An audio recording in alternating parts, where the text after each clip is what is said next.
जय जगन्नाथ सांग मैंने मुझे आपको स्वागत करुच्ची पुरी ब्लॉग पार्ट 2 को। तो एमती संध्या बेले बड़दाण्ड में बुलू बुलू मो नजर पड़ा एक गहली स्टल उपर।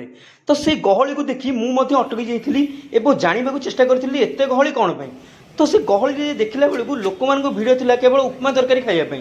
तो यहीटा भी एमती सेमती उपमा नाला जोटा कि पुरी सब पुराणा आउ सब स्पेशल और ऑथेंटिक उपमा जोटा कि ना हूँ गंगा उपमा। तो ये गंगा उपमा खायापी लोकंर एत गहली देखी आपण मैंने जापे गंगा उपमा पूरी के फेमस। तो मुझे उपमा खायापी बहुत असमल थी और से गहली ठिया लोकों भिड़ देखिकी मत उपमा खाया लगिगला संपूर्ण अध घंटा। तो भितर फाइनाली जिते मो हाथ को आसा उपमा प्लेट सते जेपरी मत लगी आरसीबी 18 वर्ष अंत घटाई आईपीएल भी जीति जाइए। उपमा पकुड़ी कला बुट सांगे मटर तरकारी फाइनाली ये उपमा तरकारी खाइला पर मुझे जानीपारी जे पूरी लोक ये एत मात्रा उपमा तरकारी खाइबा कहीं पसंद करती।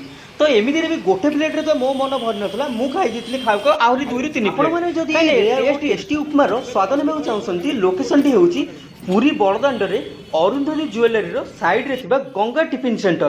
तो आपण मैंने आसतु और एठार टेस्टी उपमार स्वाद नियंतु और एंजॉय करंतु। तापर बुलाबुली पर मुझे पहुँची जाइए आउ एक जायकार स्वाद ना जार ना हूँ मुगलाई पराठा।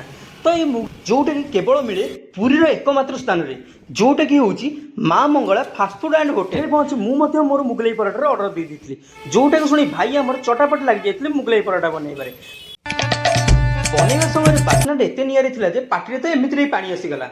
तो जिते बड़े मो टेबुल सर्व होता यही पराठा तो यार टेस्टी और क्रिस्पीनेस देखिए तो मुझे भी दीवाना हो जाती। तो आपण मैंने भी देखिपे ये पराठा को तो एत क्रिस्पी था जे पूरा पूरी चिप्स भली थी क्रिस्पी।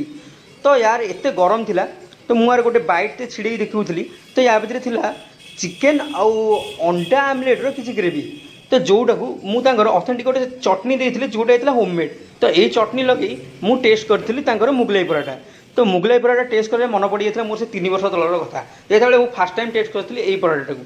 तो ये एत टेस्टी था को रोकी न पारी मुझे लगी पड़ी यही मुगलाई पराठार प्रति बैट को एंजॉय करी पूरा खाइबापी। तो आपण मैंने जदि आंकर यही मुगलाई पराठा को ट्राए करने चाहते तो सॉप लोकेशन टी हूँ पुरीर लवणिकिया छकटारे थिबा लक्ष्मी टॉकीज सामने माँ मंगला फास्टफुड एंड होटेल। तो आपण मैंने को आसतु और आंकर ये ऑथेंटिक मुगलाई पराठा को टेस्ट करूँ और एंजॉय करूँ। मुगलाई पराठार टेस्ट तो एमती मो पाटी छाड़ नाला किंतु पुरी गहली भितर बुलाबुली करूँ मोर इच्छा हो आहरी किसी ट्राए करने। तो से गहली बुलला भितर मन को आसला पुरी लोकंर भाषा जमती मीठा तो पुरीर किसी ऑथेंटिक मीठा ट्राए कले केमती हाँ। तो से पुरी गली मानक बुलाबुली करूँ मो मन को आसला चलो किसी ऑथेंटिक फूड ट्राए करिया कि जोटा हूँ पुरीर बेस्ट स्वीट। तो एमती भी पुरीर बेस्ट मीठा कह गले आपण मान मन में आसो खजा कि ना मुझे ट्राए कर किसी डिफरेन्ट। तो से पहुँच जाइए पुरी लोकनाथ मंदिर जावा बाटे ये भाई मीठा दुकान जो कि रसगोला छेना गजा सर राबिड़ी छेनापोड़ और अनेक प्रकार मीठा किंतु ना मु डिफरेंट ट्राए करी सर पापुड़ी जोटा कि हूँ जगन्नाथ 56 भोग सामिल। तो मुझे जो जगन्नाथ मुझे ट्राए करते केमती हाँ। तो भाई को पाखे ऑप्शन रोचे जदि आप घर को पैकिंग करने तो भाई तापर केवल चीनी पकई छाड़देवे किंतु आपड़ जो पाखे जो ट्राए करेंगे तो तादेह राबिड़ी देकी गोटे प्यार मोहब्बत सहकार से बढ़ाईदेवे आप हाथ को।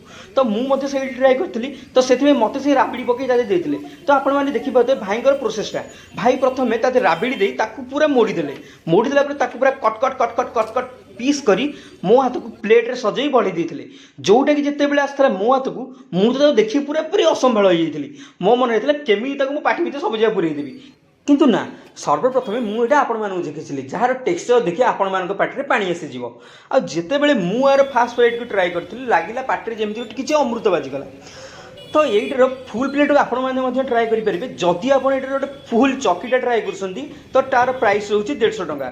एमती किसी मजेदार और चटकादार वीडियो देखापी वीडियो को लाइक शेयर और चैनल को सब्सक्राइब कर दिंतु जहाँद्वारा कि आप मो चैनल को आसी पुरी एमती ऑथेंटिक फूड और अनेक जगह मुझे बुलिया जाऊँगी तो सेठार ऑथेंटिक फूड आपण पाखे पहुँचे पारि। तो मुझे विदाय नहीं जय जगन्नाथ।